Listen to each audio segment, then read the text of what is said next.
आज हम लोग हिंदी साहित्य में जो +2 का है दिगंत, इसमें से हम लोग पहला चैप्टर पढ़ेंगे बातचीत, जिसके लेखक हैं बालकृष्ण भट्ट। इसके बारे में हम लोगों ने लेखक परिचय पढ़ चुके हैं। अब हम लोगों को पढ़ना है ये गद्य, ये निबंध क्या है। बातचीत, बातचीत से क्या पता चलता है? हम लोगों का जो बातचीत है, वार्तालाप करना। वार्तालाप के लिए दो व्यक्ति की आवश्यकता है। जो भी हम बातचीत करते हैं उसमें एक दूसरे के मनोभावों को बाहर करते हैं, अपनी अभिव्यक्ति को जाहिर करते हैं, और ये करके हम अपने बात को बताते हैं दूसरे को, और उसके बात को सुनते हैं, आदेश देते हैं, जैसा भी होता है रिक्वेस्ट करते हैं। तो इसका क्या लाभ है, क्या इसमें हानि है, इसके क्या क्या प्रभाव है, क्या क्या स्टाइल है, इसको हम लोग इस निबंध में देखेंगे, समझेंगे।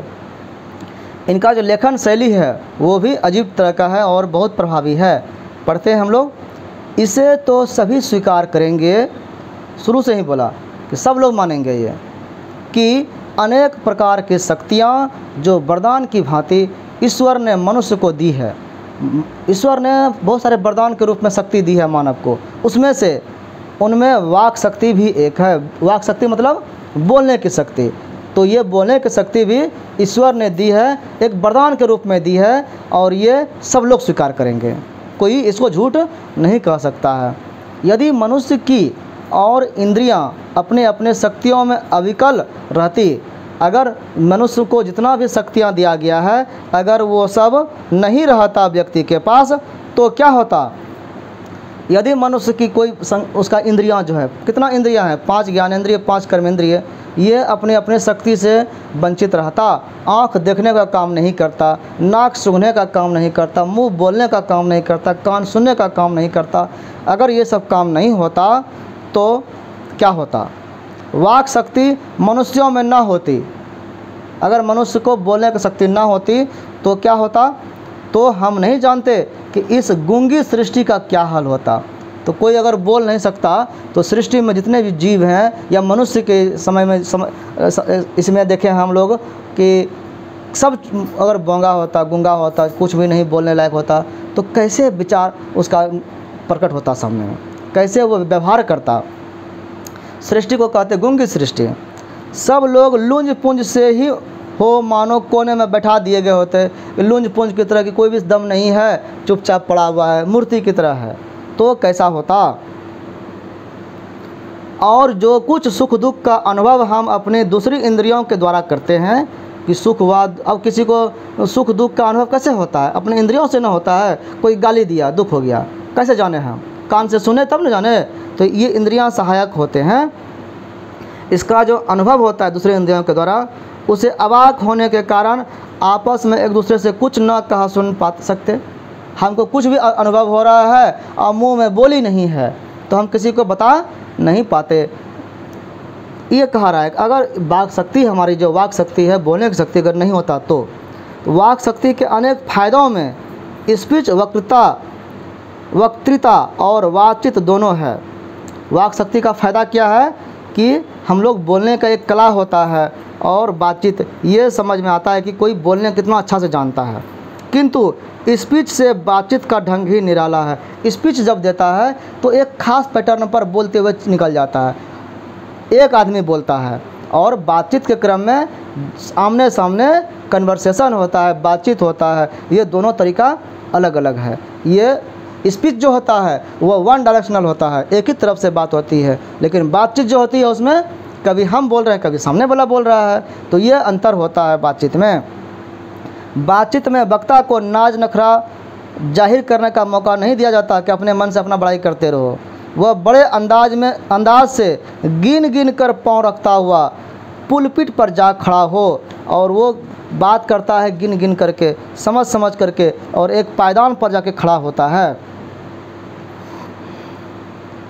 और पुण्याह वाचन या नांदी पीठ की भांति घड़ियों तक साहबान मजलिस, चेयरमैन, लेडीज एंड जेंटलमैन की बहुत सी स्तुति करे करावे, और तब किसी तरह वक्ता का आरंभ करे, ऐसा नहीं होता है। जब कोई भाषण देता है, कोई स्पीच देता है, तो शुरू से ही वो एक जिस तरह से यज्ञ किया जाता है, मंगलगान किया जाता है, एक स्तुति किया जाता है, प्रार्थना किया जाता है, एक अभिवादन किया जाता है, सबका अभिनंदन किया जाता है, इस तरह का औपचारिक कोई बातचीत में नहीं होता है। भाषण देने के क्रम में पहले उठते हैं तो मंच पर उपस्थित यहाँ सम्मानित जन, ये सब बात बोलते हैं ना, अध्यक्ष महोदय, ये सब जो परिपाटी है महिमा मंडन करने की, ये बातचीत में नहीं होता है। लेडीज एंड जेंटलमैन, ये सब चीज़ नहीं बोलते हैं इसमें। जहाँ कोई मर्म या नोक की चोटीली बात वक्ता के महाशय के मुख से निकली कि ताली ध्वनि से कमरा गूंज उठा, ऐसा नहीं होता है कि उसमें भाषण दे रहा है जैसे कुछ स्पेशल चीज़ बात बोले, ताली ताली ताली से सब स्वागत करता है, ऐसा बातचीत में नहीं होता है। इसलिए वक्ता को खामखा ढूंढ कर कोई ऐसा मौका अपने वक्तृता में लाना ही पड़ता है जिसमें कर तल ध्वनि अवश्य हो। वक्ता जो होता है, जो स्पीच देता है, वो चुन चुन करके ऐसी बात को बीच में बोलता है, शायरी बोलता है कि जिसमें से पब्लिक का ध्यान हमारी ओर आए और सब करतल ध्वनि, कर का जो ये तल है इसकी ध्वनि, मतलब ताली बजा करके स्वागत करे, ऐसा मौका दिया जाता है।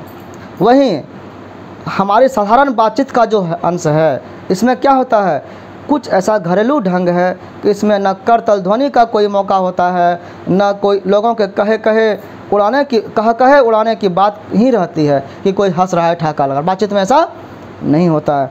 हम दो आदमी प्रेम पूर्वक संलाप कर रहे हैं, दो आदमी मिल करके बातचीत करता है, और संलाप मतलब वह हार्दिक बातचीत करना।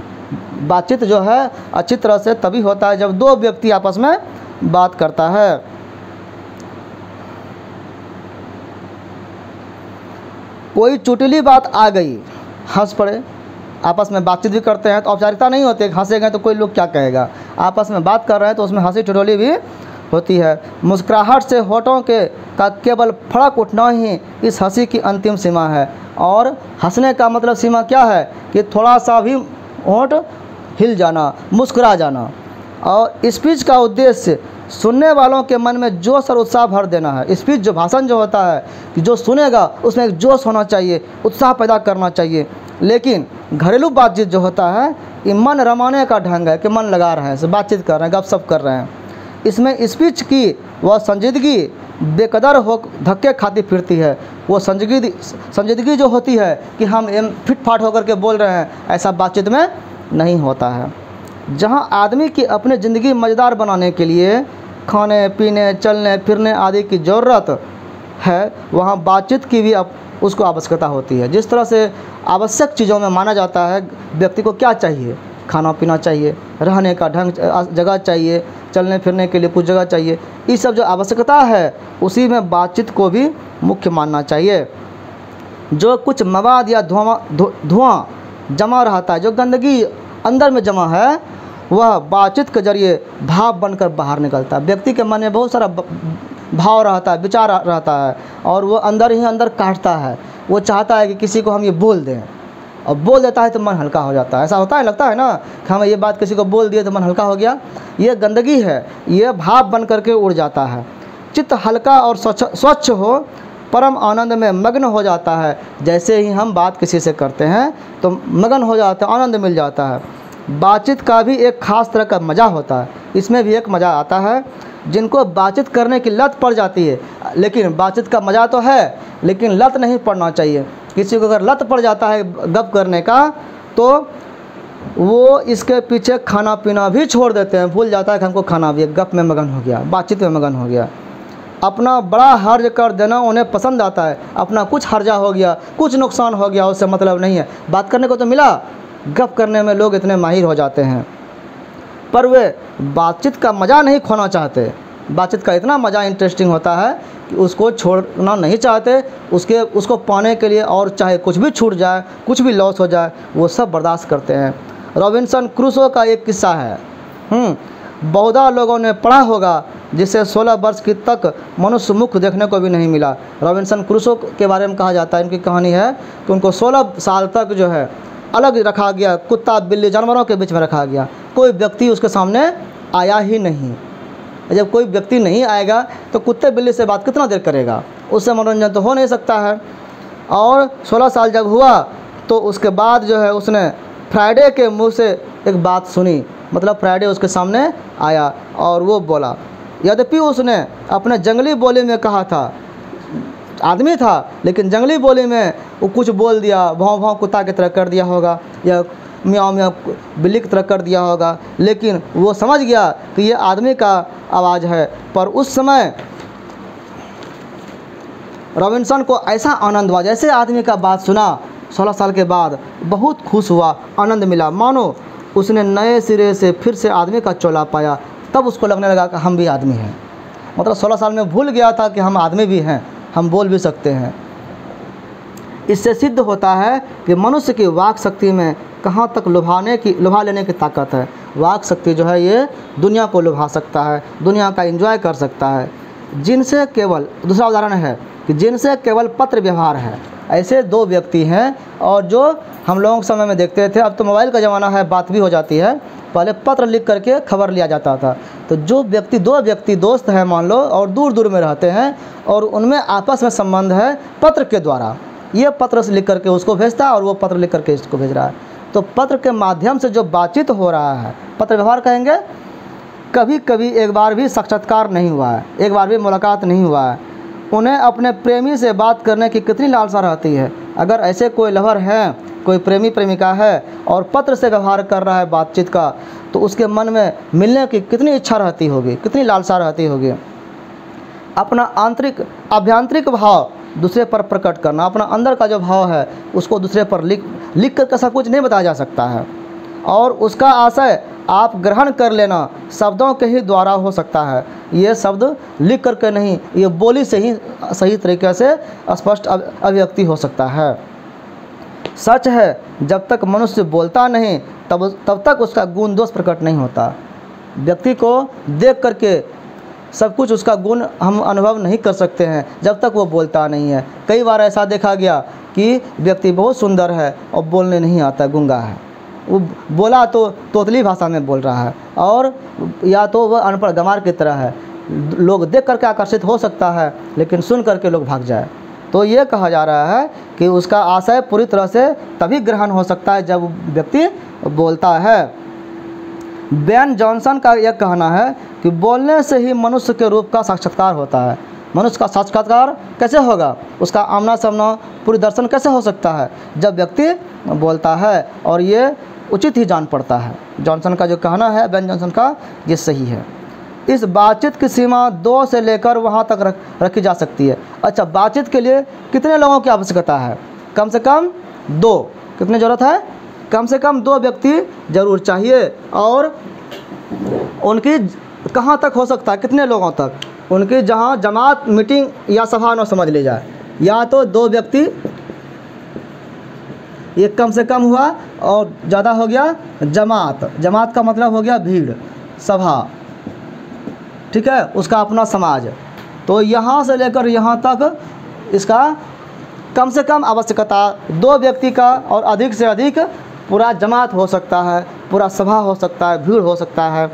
तो ये जो है इसका सीमा है। एडिसन का मत है। एडिसन ने क्या कहा कि असल बातचीत जो है, जो मुख्य रूप से बातचीत और वास्तविक बातचीत होता है, वो 2 व्यक्ति में ही हो सकता है। ये जो 2 व्यक्ति में बातचीत हुआ, ये बातचीत ये जमात में नहीं हो सकती है। कैसे उदाहरण देकर समझाया है इन्होंने बहुत अच्छी तरह से, कि जिसका तात्पर्य है कि जब 2 व्यक्ति, 2 आदमी होते हैं तभी अपने दिल एक दूसरे के सामने खुलते हैं। 2 व्यक्ति जब बैठता है तब उसके बीच का जो बातचीत होता है वो आपस में दिल खोल करके बातचीत करता है। वो बातचीत 2 व्यक्ति में ही हो सकता है सही से। अगर ये व्यक्ति है और ये व्यक्ति आमने सामने बैठा है तो ये भी अपने दिल की बात खोल देगा और ये भी व्यक्ति अपना दिल का बात खोलेगा वास्तविक रूप में, लेकिन 2 से ज़्यादा नहीं, ज़्यादा होने पर फिर दिल का बात नहीं खुलता है। ये कह रहे हैं कि 2 आदमी जब होते हैं साथ में तो अपना दिल एक दूसरे के सामने खोलते हैं। जब 3 हुए, जैसे ही इसके बीच में 3 हो, तीसरा व्यक्ति आ गया, तब जो है अब कैसे बात होगा, तब जो है दिक्कत होता है। क्या दिक्कत होता है? 3 हुए तो वह 2 की बात कोसों दूर हो गई। ये 2 जो बात आपस में कर रहे थे दिल की बात, अब वो बात नहीं रहेगी। तीसरा आ गया ना, अब इसका रेफरेंस देखेगा कि ये तो न जान जाएगा, ये सुन लेगा तो क्या कहेगा।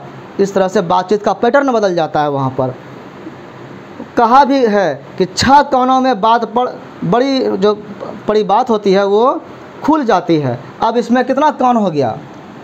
2 कान इसमें है और 2 कान इसमें है। ये 4 कान में बात ठीक था, ये 2 कान और जो बढ़ गया तो 6 कान हो गया। और 6 कान में बात अगर हो गया, 2 आदमी तो आपस में समझौता कर लेता है, लेकिन तीसरा व्यक्ति जैसे आता है वो बात खुल जाती है। ये 3 से 6 से वो 8-10 होने में देर नहीं लगता है, वो और भी व्यक्ति के बीच में वो फैल जाएगा। जब ढेर फैल जाएगा तो गुप्त बात नहीं रह पाएगा, रहस्य बना हुआ नहीं रह पाएगा। इसी डर से लोग तीसरे व्यक्ति के आने पर अपने बात नहीं करता है, उसका नज़रिया बदल जाता है। दूसरे यह कि किसी तीसरे आदमी के आ जाते ही या तो वे दोनों अपने बातचीत से निरस्त हो बैठेंगे। जो बातचीत कर रहा है तीसरा आएगा तो बातचीत को छोड़ देगा और दूसरा बातचीत करने लगेगा, नॉर्मल बात जो सबके सामने कर सकते हैं, या उसे निपट मूर्ख अज्ञानी समझ बनाने लगेंगे, या ऐसा बात करेगा मूर्ख कि अपने आप हट जाए, फिर हम लोग आपस में बात कर सकें, ये हो सकता है। जैसे गर्म दूध, और अब अगली बात कह रहा है कि 2 बर्तन रखा हुआ है, ठीक है, 2 गिलास है, इसमें गर्म दूध है और एक और गिलास है उसमें ठंडा पानी है, ठीक है। अब बताओ इन दोनों को टच में किया जाएगा तो क्या असर होगा? ये गर्म है, हॉट है, और ये ठंडा है, कोल्ड। अब बताओ दोनों को मिलाया जाए तो क्या होगा?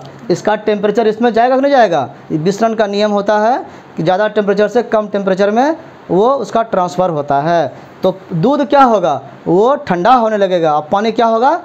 गर्म होने लगेगा। ये प्रभाव 2 व्यक्ति में पड़ता है, यही कहा गया है। जैसे गर्म दूध और ठंडे पानी के 2 बर्तन अगर पास पास सटा के रखा जाए, साट के रखे जाए, तो एक का असर दूसरे में पहुंच जाता है, इसका असर उस पर ज़रूर होगा, उसका असर इस पर ज़रूर होगा। अर्थात दूध क्या होगा? ठंडा हो जाता है और पानी क्या होगा? गर्म हो जाएगा। उसी तरह से वैसे ही 2 आदमी जब पास बैठे हों तो एक का गुप्त असर दूसरे पर पहुंच जाता है। कि हम 2 व्यक्ति अगर बैठे हैं तो एक का असर दूसरे पर पड़ेगा ही पड़ेगा, वो पता नहीं चलता है कि ये असर देखो ऐसे जा रहा है, ऐसा दिखता नहीं है, लेकिन असर होता है। और चाहे एक दूसरे को देखे भी नहीं, हो सकता है कि लगता है कि देखेगा एक दूसरे को तो असर होगा, लेकिन ऐसा बात नहीं है, बिना देखे भी असर हो सकता है। तब बोलने को कौन कर? जब व्यक्ति देखेगा नहीं तो असर कैसे होगा? बोले भी नहीं बोल रहा है, फिर भी 2 व्यक्ति अगर साथ में बैठा है तो वह असर हो सकता है। एक के शरीर की विद्युत दूसरे में प्रवेश करने लगती है। सबके शरीर में एक विद्युत एनर्जी रहता है, ऊर्जा रहता है, वो दूसरे को प्रभावित करता है, जाने लगता है दूसरे में। जब पास बैठने का इतना असर होता है, कह रहा है कि ना देख रहे हैं और ना बोल रहे हैं, लेकिन असर होता है। अगर हम इधर से एक आदमी बैठा हुआ है, एक आदमी जो है इधर से बैठा हुआ है, ठीक है, ये इसका मुंह इधर है, और एक आदमी इधर से बैठा हुआ है,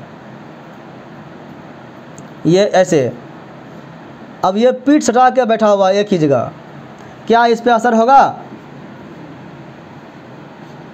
इसको लगेगा कि हमारे पीछे कोई है, और वो फिर संभल के बोलेगा अपना, ये कुछ ना कुछ एक्शन ऐसा करेगा कि उस पर प्रभाव पड़ेगा। ये एनर्जी का प्रभाव होता है। एक शरीर का जो विद्युत है दूसरे में प्रवेश करने लगती है। जब पास बैठने का इतना असर होता है तब बातचीत में कितना अधिक असर होगा? बातचीत करेगा, ज़्यादा असर ना होगा? इसे कौन ना स्वीकार करेगा? कोई ऐसा व्यक्ति नहीं है जो इसे स्वीकार नहीं कर सकता है। अस्तु, इसलिए अब इस बात को 3 आदमियों के साथ देखना चाहिए। अब इसी को कह रहा है कि बातचीत का क्रम जो है 2 व्यक्ति के बीच में, अगर 3 आदमी बात करे तो कैसा होगा? एक आदमी यहाँ पर बैठा है, एक आदमी यहाँ पर बैठा है, अब बातचीत कैसे होगा? ये 3 आदमी है, किस पर किसका प्रभाव होगा, ये इसको समझना है। 3 चित्त है, तीनों त्रिकोण पर, 3 कोण पर है, तो त्रिकोण बन गया ना, त्रिभुज बन गया।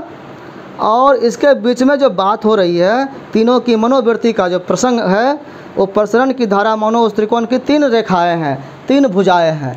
इस तरह से भुजाओं पर इसका प्रभाव पड़ रहा है।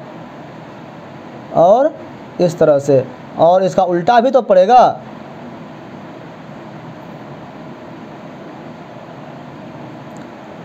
अब ये जो प्रभाव है ये बहुत अलग टाइप का कॉम्प्लेक्स हो जाता है। गुपचुप असर तो उन तीनों में परस्पर होता ही है, असर तीनों में होगा, कुछ ना कुछ परिवर्तन तीनों में होगा। जो बातचीत तीन में की गई वह मानो अंगूठी में नग सी जड़ जाती है। जिस तरह से अंगूठी में नग नगीना जड़ा रहता है वैसा ही बातचीत इसमें जड़ा हुआ होता है। उपरांत जब 4 आदमी हुए तब वेद कल्लोफी को बिल्कुल स्थान नहीं रहता। और यही बात जब 4 व्यक्ति के बीच हो तो फिर कोई हिचक नहीं रहता है, ये आमने सामने वाली बात होने लगती है।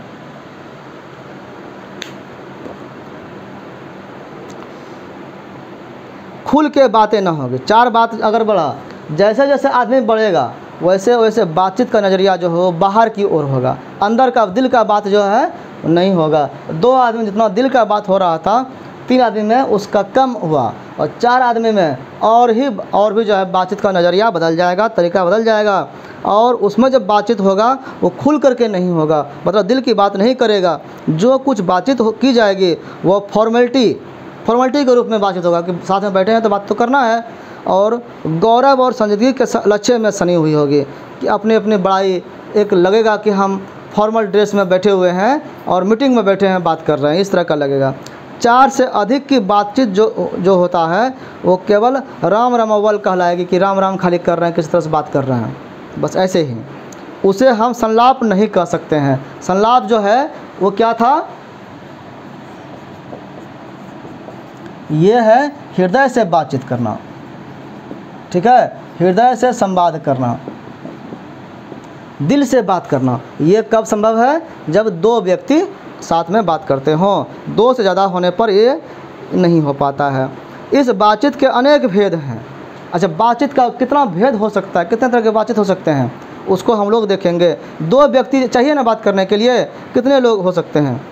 जैसे कि मान लो 2 बूढ़े हैं, 2 बूढ़े बात कर रहे हैं, 2 बूढ़ों की बातचीत क्या होगी, प्रायः सोचो, ऐसा सोचना चाहिए ना व्यक्ति को। बातचीत कोई कर रहा है तो क्या करता होगा, तो ये एक नॉर्मल बात है कि कोई बात कर रहा है तो दोनों व्यक्ति को देख करके हम समझेंगे कि बात क्या हो रहा है।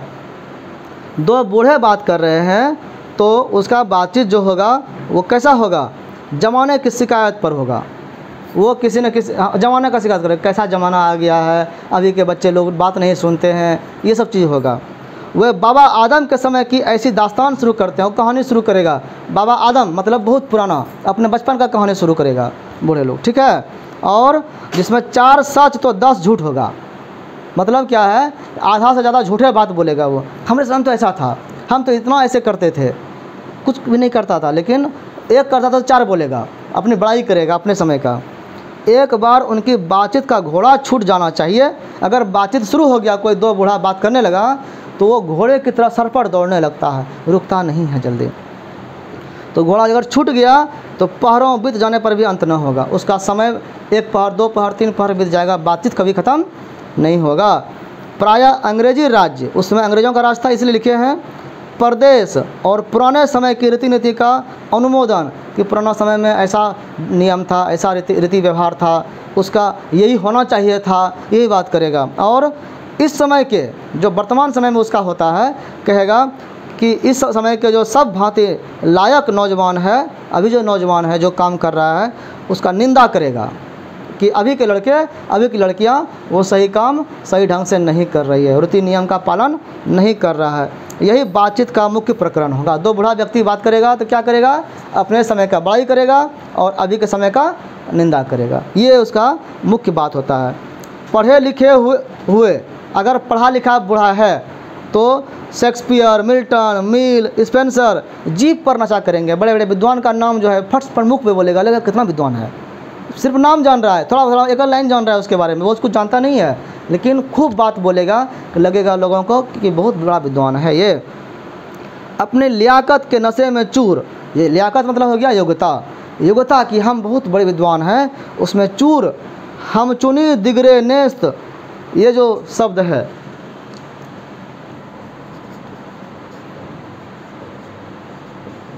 हम चुनी दिगरे, ये सब उनका लोकल भाषा होगा। इसका मतलब है कि हम ही सब कुछ है। इसके लिए इसमें अर्थ दिया गया है कि हम ही सब कुछ हैं, दूसरा कुछ भी नहीं। इसी को कहा गया, शंकराचार्य ने अद्वैत वेदांत में कहा है कि एको हम द्वितीयो नास्ति, हम एक ही हैं, दूसरा कोई नहीं है। हम ही सब कुछ हैं, दूसरा कोई नहीं है। ऐसे बूढ़े लोग का अपना बातचीत होता है कि हम ही सब विद्वान हैं, अभी के समय में कोई विद्वान नहीं है। अक्खड़पन की चर्चा करेंगे, छेड़ेंगे, ऐसी बात की ही करते हैं वो। अब ले हम कि दो हम सहेलियों की बातचीत का कुछ जायका ही निराला है। अगर दो सहेली बात कर रही है तो जायका जो है उसका जो स्वाद है वो निराला होगा, वो अलग तरह का होगा। रस का समुद्र मानो उमड़ा चला आ रहा है, उसका जो रस है, उसका बातचीत का जो तरंग है वो उमड़ रहा है, बहुत ज़्यादा बोलता है। इसका पूरा स्वाद उन्हीं से पूछना चाहिए जिन्हें ऐसों की रस सनी बात सुनने को कभी भाग्य लड़ा है। कह रहा है कि इसका रस उसी को पता है जो कभी ऐसे बात को सुना है, जो कभी बात सुन लिया है दो सहेलियों का, उसी को पता होगा कि क्या मज़ा आता है, किस तरह का रस उमड़ रहा है। अब दो बूढ़ियों की बातचीत लें, ये भी प्रकार हो सकता है ना। दो बूढ़ी का बातचीत जो है वो कैसा होगा, उसका मुख्य प्रकरण होगा बहू बेटी वाली हुई। अगर दो बूढ़ी है और उसको बहू है, बेटी है, तो अपने बहुओं या बेटों का गिला शिकवा होगा। बहू का शिकायत करेगा, बेटा का शिकायत करेगा, बेटा बदल गया शादी के बाद, बहू है ऐसी है वैसी है, यही उसके बातचीत का बात रहेगा। या वे बिरादराने का कोई ऐसा रसराज छेड़ देगी कि बात करते करते अंत में खोड़े दांत निकाल कर लड़ने लगेगी। या फिर दो बूढ़ी है तो ऐसा बात अपने अपने घर का करने लगेगा कि लास्ट में दांत निकाल करके, मतलब गाली गलौज करके झगड़ा करने लगेगी बातचीत में। अपना बड़ाई या उसका शिकायत, वो उसका शिकायत करते करते लड़ाई पर उतर जाएगी। लड़कों की बातचीत अगर करते हैं तो दो लड़का अगर है बातचीत कर रहा है आपस में, और अगर वो खिलाड़ी है तो अपना अपना तारीफ़ करेगा। अपने अपने तारीफ़ के बाद वो कोई सलाह गांठेंगे, एक सलाह बनाएगा जिससे उनको अपनी शैतानी जाहिर करने का पूरा मौका मिले। ऐसा कंपटीशन करेगा, ऐसा बात करेगा कि दो लड़के आपस में लड़ने लगे। ऐसा कंपटीशन करके दिखाए हम ज़्यादा तेज़ हैं, हम ज़्यादा अच्छा से खेलते हैं। स्कूल का अगर कोई लड़का की बातचीत करें तो उसका जो उद्देश्य होता है, स्कूल के दो लड़के स्टूडेंट कैसे बात करते हैं, अपने उस्ताद की शिकायत, उस्ताद मतलब गुरु, उनके जो टीचर हैं उसका टीचर का शिकायत करेगा। वो ये टीचर अच्छा नहीं पढ़ाते हैं, वो ऐसे करते हैं, वो ऐसे करते हैं, इसी का उसके बातचीत का ये सब टॉपिक होता है। या तारीफ़ भी कर सकता है, वो टीचर बढ़िया है, वो अच्छा पढ़ाते हैं। या अपने सहपाठियों में किसी के गुण अवगुण का कथन होगा। मतलब या तो दो लड़के बात कर रहे हैं, दो टीचर स्टूडेंट, तो वो टीचर का बुराई करेगा या किसी टीचर का बड़ाई करेगा। या फिर कोई सहपाठी है स्टूडेंट में कि देखो वो लड़का जो है या वो लड़की है, उसका ये गुण है, अच्छा से पढ़ रहा है, या वो पढ़ता लिखता नहीं है, खाली इधर से उधर कर रहा है। तो ये उसका टॉपिक होता है बातचीत का। पढ़ने में कोई लड़का अगर तेज़ हुआ तो कभी अपने सामने दूसरे को कुछ न गिनेगा। अगर कोई लड़का तेज़ है तो कहेगा मेरे सामने कोई है ही नहीं, हमसे कौन तेज़ है ज़्यादा, सबसे ज़्यादा ब्रिलियंट हम ही हैं। सुस्त और बोधा हुआ, अगर भोथा विद्यार्थी है, भूसगोल विद्यार्थी बोलते हैं हम लोग, अगर ऐसा विद्यार्थी है तो दबी बिल्ली का सा, एक बिल्ली की तरह दब करके चुपचाप रहेगा और स्कूल भर को अपना गुरु मानेगा, सबको गुरु मानता है। सहपाठी को, विद्यार्थी को भी जो साथ में पढ़ रहा है उसको भी गुरु गुरु कह करके करेगा, ये चीज़ बता दो ना, ये चीज़ सिखा दो ना, उसको भी करेगा क्योंकि उसको आता ही नहीं है, पूरा स्कूल उसके लिए गुरु है। इसके अलावा बातचीत के और भी बहुत सी किस्में हैं। इसके अलावा भी और भी बातचीत कई तरीके के हो सकते हैं, जैसे कि राजकाज की बात, राज्य कैसे चलता है, पॉलिटिकल साइंस का बात, व्यापार संबंधी बात, जो व्यापार बिजनेस कैसा होता है इसके संबंध में कोई बिजनेसमैन बात करता है, कॉमर्स से रिलेटेड बात, दो मित्रों में प्रेमालाप इत्यादि, दो लवर के बीच में जो बातचीत होती है वो। हमारे देश में अशिक्षित लोगों में बदकही होती है। बदकही मतलब बातचीत होना, और बदकही मतलब एक दूसरे का आरोप करना, निंदा करना और लड़ाई करना। हम लोग झगड़ा करते हैं ना, कहा सुनी हो जाना, कोई कह रहा है कोई सुन रहा है, कोई ये कह रहा है कोई वो सुन रहा है, इस तरह से बदकही बोलते हैं इसको। तो ये ज़्यादातर किसमें होता है, जो अशिक्षित होते हैं, पढ़े लिखे जो नहीं होते हैं। जैसे कि कुछ है, लड़की लड़के वालों की ओर से एक एक आदमी बिचवई मतलब मध्यस्थता करने वाले, हम लोग कहते हैं अगुआ। शादी जो कराता है ना, एक आदमी मेडिएटर होता है, कि जो लड़के वाले को भी जानता है और लड़की वाले को भी जानता है, वो आपस में परिचय कराता है। जो एक लड़का है, लड़के का परिवार है, और एक जो है लड़की का परिवार है, एक मेल एक फीमेल का है। इसके बीच में कैसे संबंध बनेगा? तो तीसरा एक व्यक्ति होगा ना, जो इसको मिलाने का प्रयास करेगा। ये इसको इससे मिला देगा। ये मिलाने का कौन कौन करता है? मध्यस्थता कौन करता है? उसको कहते हैं बिचवई। बिचवई जो है दोनों में विवाह संबंध की बातचीत करते हैं। उस दिन से बिरादरी वालों को जाहिर कर दिया जाता। जब बातचीत करा दिया तो बिरादरी वाले जो होते हैं, जाति वाले, समाज वाले जो लोग होते हैं, उसको बता दिया जाता है कि अमुक की लड़की, फलां की लड़की का अमुक के लड़के के साथ विवाह पक्का हो गया है, शादी अब फाइनल हो गया। और ये उसका बातचीत का तरीका है, बातचीत करता है इस तरह का। और यह रस्म बड़े उत्सव के साथ की जाती है। फाइनल जो होता है, एंगेजमेंट करते हैं ना, बहुत बड़े उत्सव के रूप में मनाया जाता है। चंडू खाने की बात भी निराली होती है। चंडू खाने क्या हुआ? जहाँ पर लोग नशा वगैरह करते हैं, अफीम खाते हैं। एक अफीम खाने वाले, गांजा पीने वाले, दारू पीने वाले, एक बैठकी अलग जगह होता है, चंडू खाने उसको बोला गया है। उसकी बातचीत भी निराली होती है। वहाँ के लोग जो बैठते हैं तो उसका बातें अलग होगा। निदान, बात करने के अनेक प्रकार और ढंग हैं। कई तरह के बातचीत दुनिया में हो सकते हैं। ये सब कुछ एग्जाम्पल था। यूरोप के लोगों में, यूरोप मतलब यूरोप के लोगों में बात करने का हुनर है। आर्ट ऑफ कन्वर्सेशन, कन्वर्सेशन का आर्ट, कला क्या है? यहाँ तक बढ़ा है कि स्पीच और लेख दोनों इसे नहीं पाते। हमारे यहाँ का जो स्पीच और लेख है वो तरीका उसको अभी तक नहीं पा पाया है। इसकी पूर्ण शोभा काव्य कला प्रवीण विद्वान मंडली में है। ये विद्वान मंडली में वो शोभा पूरी तरह से है।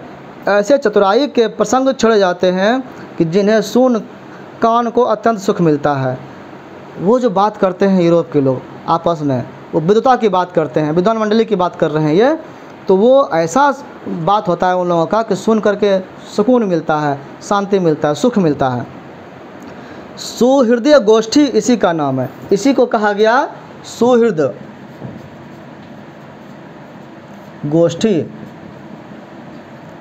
गोष्ठी जैसे हम लोग कहते हैं ना, कविता पाठ करने वाला, काव्य कोई मंच रहता है, वहाँ पर सब लोग मिल करके आपस में कविता का पाठ करते हैं, कुछ कहानी सुनाते हैं, अलग अलग अपने बात को रखते हैं। तो सुहृद गोष्ठी इसका नाम है, जो हृदय से जुड़ा हुआ रहता है गोष्ठी। सुहृद गोष्ठी की बातचीत की तारीफ यह है कि बात करने वालों की लियाकत या अथवा पंडिताई का अभिमान या कपट कहीं एक बात में प्रकट न हो। बातचीत कोई कर रहा है तो सब अपने अपने बात कर रहा है, लेकिन ये नहीं कहता है कि हम सबसे अच्छा बोल रहे हैं, हम सबसे विद्वान हैं और सब लोग हमसे कम विद्वान हैं। ये कोई नहीं कहता। सब अपने अपने बात करता है और सब एक दूसरे का सम्मान भी करता है। ये विद्वत मंडली का गुण है, यूरोप का गुण दिखाया है इसमें।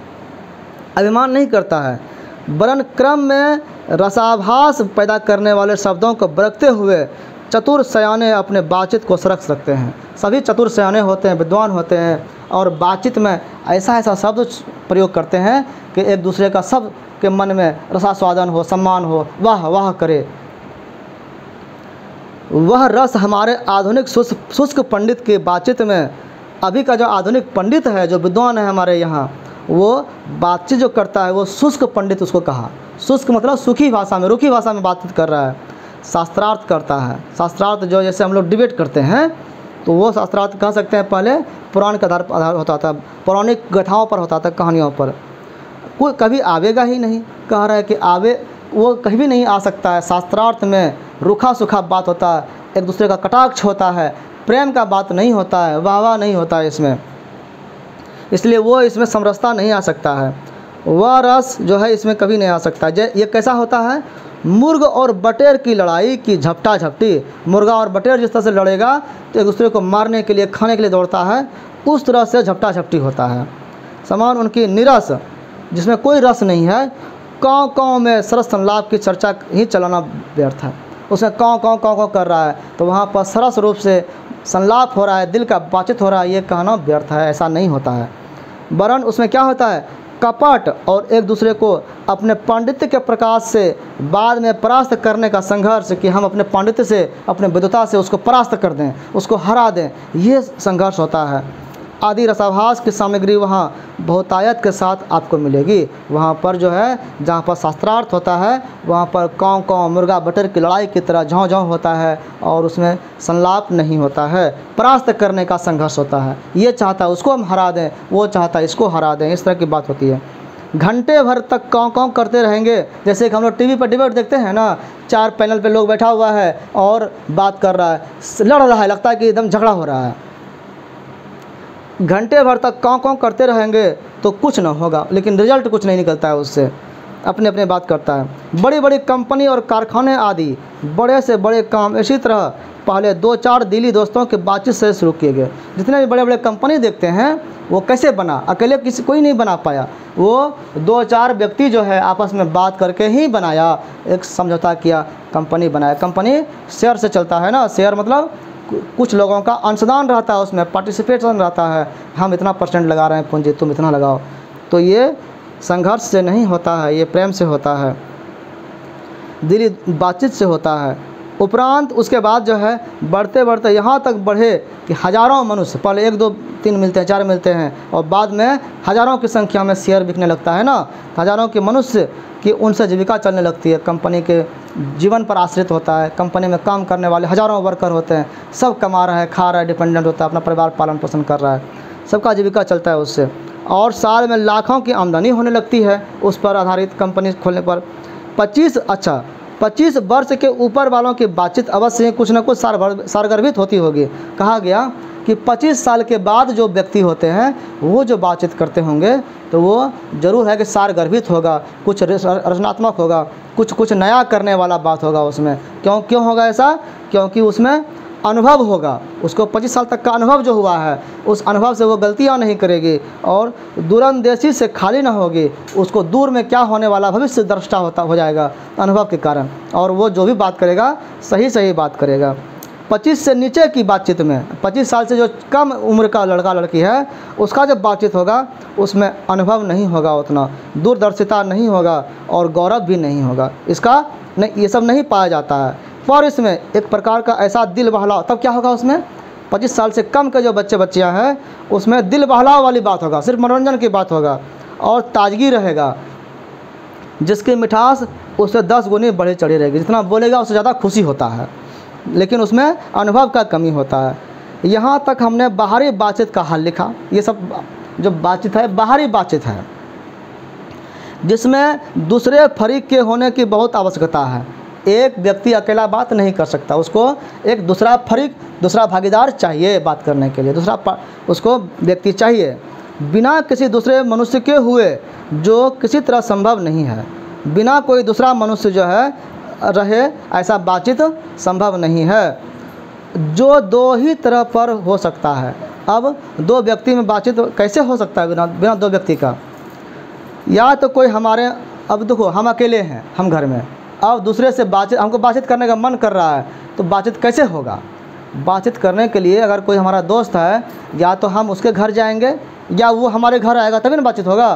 तो यही कहा जा रहा है कि बिना किसी दूसरे मनुष्य के हुए जो किसी तरह संभव नहीं है, दूसरा व्यक्ति चाहिए हमको। और 2 तरह से ये हो सकता है, या तो कोई हमारे यहाँ कृपा करे, मेरे यहाँ कोई आ जाए जैसे बातचीत कर सकें हम, या हम ही जाकर दूसरे को कृतार्थ कर दें, किसी का भला कर दें, बातचीत करने में मदद कर दें किसी का। पर यह सब तो दुनियादारी है, ये दुनियादारी की बात है कि कोई किसी के यहाँ जाता आता है, जिसमें कभी कभी रसाभास होते देर नहीं लगती है, रस का भास भी हो जाता, आभास होता है कि इसमें कैसा रस है, कैसा बातचीत होगा। क्योंकि मान लो जो महाशय अपने यहाँ पधारे, हमारे यहाँ कोई व्यक्ति आ गया और उनकी पूरी दिलजोई न हो सकती, अगर उनका बहुत अच्छा से सेवा नहीं किए, चाय पानी नहीं पिलाए, नाश्ता नहीं दिए, अच्छा से बातचीत नहीं किए, दिलजोई नहीं किए, मतलब दिल का बात नहीं किए, तो शिष्टाचार में त्रुटि हुई तो क्या कहेगा? उसके यहाँ गए थे, शिष्टाचार नहीं था, कोई हमसे बात नहीं कर रहा था सही, उसका व्यवहार अच्छा नहीं था, ऐसा कहेगा ना। तो 2 व्यक्ति में ये होता है, कोई हमारे यहाँ आया तो ये समस्या है कि शिष्टाचार नहीं हुआ, अब उसमें झूठ मूठ का कोई दिक्कत नहीं था, लेकिन आ गया अब हो गया बुराई शुरू कि उससे यहाँ गए सब हो गया, इससे अच्छा नहीं आता। यही कह रहा है कि शिष्टाचार में त्रुटि हो सकता है, उसमें हो गई। अगर हम ही उनके यहाँ चले गए, मान लो कि हमसे गलती हो गया, हम चाहते हैं उसके यहाँ, तो पहले तो बिना बुलाए जाना ही अनादर का मूल है। किसी के यहाँ बिन बुलाए नहीं जाना चाहिए। तो अगर हम गए तो अनादर अगर हुआ, मेरा शिष्टाचार नहीं किया, मेरा सम्मान नहीं किया, तो हमारा जाना ही गलती है। पहले सबसे पहले जाना नहीं चाहिए। बुलाता और जाते और तब हमारा सम्मान नहीं करता तो हम उसका बुरा मानते कि आप बुला दिए और आपके यहाँ गए और आप हमको पूछे नहीं। आप बुला करके बैठा दिए, अच्छा बैठिए कुर्सी पर, आप चले गए अपना काम करने, छोड़ दिए हमको, तो हम आपके यहाँ आए काहे, फिर बुलाए क्यों हमको? तो लेकिन बुलाया नहीं है, बुलाता तब ना ऐसा कहते। अगर बुलाया ही नहीं है और हम पहुँच गए तो हमारा सम्मान होगा या नहीं होगा वो तो बात की बात है। हम ही ने गलती किया है पहले, तो उसका जिम्मेदार हम खुद होते हैं, यही कहा जा रहा है। अगर हम ही उनके यहाँ चले गए तो पहले तो बिना बुलाए जाना ही अनादर का मूल है, जड़ है कि अनादर हुआ। और जाने पर अपने मन माफिक बर्ताव न किया गया। अगर हम गए तो सोचते हैं कि जाएंगे हमको चाय देगा, पानी देगा, हमको ऐसे बात करेगा, इतना सम्मान करेगा, और अगर मन माफिक जैसा हम चाहते हैं वैसा अगर बर्ताव हमारे साथ नहीं किया गया तो मानो दूसरे प्रकार का नया घाव हो गया, फिर नया घाव मन में बन जाएगा। साला गए थे उसके यहाँ और हमारा सम्मान नहीं किया, तो बिना मतलब का जहर हुआ ना घर में, हमारा घाव बना ना, दुख हुआ ना हमको। गए बातचीत करने, खुशी मनाने के लिए, और आगे घाव लेकर के आ गए। तो ये कहा जा रहा है। तो बातचीत का तरीका क्या हो सकता है भाई? इसलिए कहा गया, इसलिए सबसे उत्तम प्रकार बातचीत करने का हम यही समझते हैं कि सब तब बातचीत करने का तरीका क्या होगा कि कोई तकलीफ़ नहीं होगा। तो उत्तम तरीका कुछ है क्या? उसको कहा जा रहा है, एक सलाह के रूप में है कि हम वह शक्ति अपने में पैदा कर सकें, कि हमको ऐसा शक्ति पैदा करना चाहिए अपने खुद में कि हम खुद से बातचीत कर सकें। हमको किसी मनुष्य की, किसी अन्य व्यक्ति की आवश्यकता नहीं पड़े। वो शक्ति हम खुद बनाएं कि अपने आप बात कर लिया करें, हम अपने आप में बात कर लें। हमारे भीतरी मनोवृत्ति प्रतिक्षण नए नए रंग दिखाया करती है। हमारा मन, भीतर का जो मन है, अलग अलग समय में अलग अलग रंग दिखाता है, हमेशा बदलते रहता है। वह प्रपंचात्मक संसार का एक बड़ा भारी आईना है। और ये जो दुनिया है ये प्रपंच से भरा हुआ है, ये माया छल कपट से भरा हुआ है। ये हमेशा बुराई देता है, इसमें दिखता है। जहाँ कुछ भी करेंगे वहाँ कुछ ना कुछ कमी खलेगा, लगेगा कि ये गलती हो गया। तो सब दुनिया में गलतियाँ ढूंढते रहेंगे तो काम कैसे चलेगा? तो इसीलिए कहा गया कि ये जो हमारा अंतर्मन है ये आईना है, आईना में साफ साफ दिखने लगता है कौन क्या करता है। तो जिसमें जैसी चाहो वैसी सूरत देख लेना कुछ दुर्घट बात नहीं है। अब कह रहा है कि हम अपने आईना में देख लेते हैं, हमको बात करना है, किसी के पास नहीं जाएंगे, हम खुद बात कर लेंगे उस आईने में। और हमको उसमें सीमा नहीं है, हम कुछ भी सोच सकते हैं, अपने इच्छा से, अपने कल्पना से हम कुछ भी मान सकते हैं। जो एक ऐसा चमनिस्तान है, चमन का स्थान है, चमन मतलब बगीचा, फूल बगीचा। हम ऐसा बागवान है, ऐसा बगीचा हमारे अंदर है जिसमें हर किस्म के बेल बूटे खिले हुए हैं। जैसा फूल जैसा चाहते हैं, गुलाब फूल, कमल फूल, जो भी चाहते हैं, गेंदा, वो सब हमारे अंदर में है। हम कल्पना कर लिए, आंख बंद कर लिए और वैसे समाज में हम घूमने लगे। खुशी चाहिए ना हमको, खुशी हमारे अंदर में है। ऐसे चमनिस्तान की सैर में क्या कम दिल बहलाव है? अगर ऐसे जगह जाते हैं तो क्या उसमें कम मज़ा मिलता है? मान लो एक उदाहरण के रूप में हम सपने में घूम रहे हैं, तो सपना में जो एंजॉय होता है, क्या मज़ा आता है कि नहीं आता है? वो उसी तरह से मान रहे, हम कल्पना में मान लेंगे कि हम जो है ये काम कर रहे हैं, हम खुश हो गए। खुशी चाहिए, खुशी दूसरे व्यक्ति से खोजेंगे तो निश्चित है कुछ ना कुछ कमी मिलेगा, तो एक दुख ही होगा, खुशी कम मिलेगा, दुख ज़्यादा होगा। तो ये खुद में ये कहने के लिए कर रहा है। मित्रों का प्रेमालाप कभी इसकी 16वीं कला तक भी नहीं पहुँच सका। बोल रहा है कि जितना आनंद ये खुद में होता है, वो दो मित्रों के बीच में जो प्रेम आलाप होता है, लव वाली जो फीलिंग होती है, वो बातचीत उतना मज़ा नहीं दे सकता है। इसी सैर का नाम ध्यान है। ये जो सैर अंतर मन में करते हैं, इसी को क्या कहा गया? ध्यान कहा गया। ध्यान लगाते हैं ना साधु महात्मा, जो ध्यान लगाते हैं उसको अंदर में अपने आप इतना एंजॉयमेंट होता है, उतना मज़ा आता है। इसी को ध्यान कहते हैं, मनोयोग कहते हैं, मन का योग, ठीक है। और इसी को कहते हैं चित्त को एकाग्र करना, चित्त को एकाग्र करना।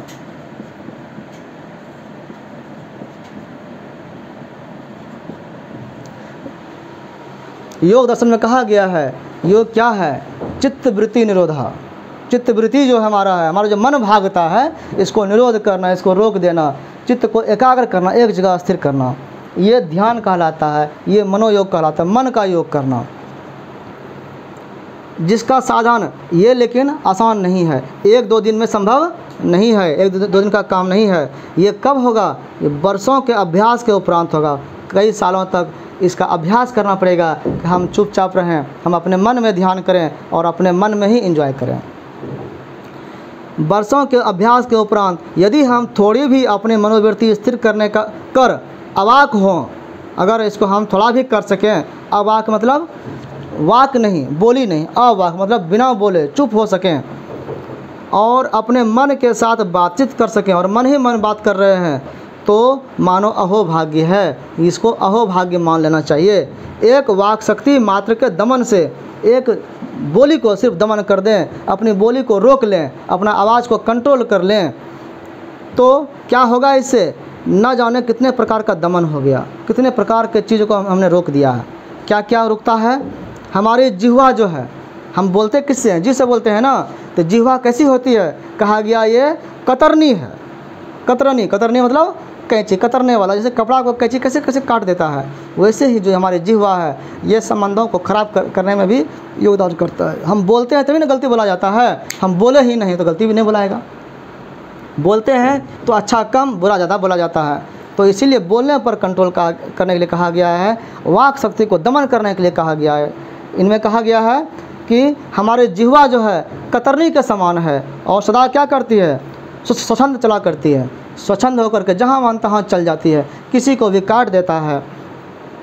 उसे यदि हमने काबू में कर लिया, कैंची को अगर हम काबू कर लिए, रोक लिए, अपने कंट्रोल से चलाने लगे, तो क्रोधाधिक बड़े बड़े अजय शत्रु, बहुत बड़े बड़े ऐसे शत्रु हैं हमारे पास में जो अजय हैं, जिस पर कोई विजय नहीं पा सकता है। और उसका जैसे कि क्रोध, क्रोध जो है, गुस्सा जो है, ये हमारा बड़ा शत्रु है। इसको भी हम बिना प्रयास जीत करके अपने बस में कर सकते हैं। अगर हम बोले नहीं तो गुस्सा दिखेगा, गुस्सा दिखाने के लिए बोलना ज़रूरी होता है। और अगर हम बोली पर कंट्रोल कर लिए तो गुस्सा पर भी कंट्रोल कर लेंगे। इस तरह से बड़े जो शत्रु हमारे हैं, इस पर हम नियंत्रण कर लेंगे। इसलिए अवाक रहकर अपने बातचीत करने का यह साधन, ये जो बिना बोले चुप होकर के जो बातचीत करने का साधन है, यह साधन जो है यावत साधनों का मूल है। ये जो है एक मुख्य साधन है। शक्ति परम पूज्य मंदिर है। ये जो है शक्ति, ये परम पूज्य मंदिर है अंदर में, और परमार्थ का एकमात्र सोपान है। परमार्थ कर सकें, दुनिया का भला कर सकें, अपना भी भला कर सकें, इसका एकमात्र सोपान है, एकमात्र ये सीढ़ी है। क्या? हम अपने को अवाक कर लें, अपनी वाक शक्ति को नियंत्रित कर लें। इस तरह से ये कहानी जो है, निबंध, ये बालकृष्ण भट्ट द्वारा बातचीत पर आधारित है। बातचीत के क्रम को कि कैसे बातचीत किया जाए।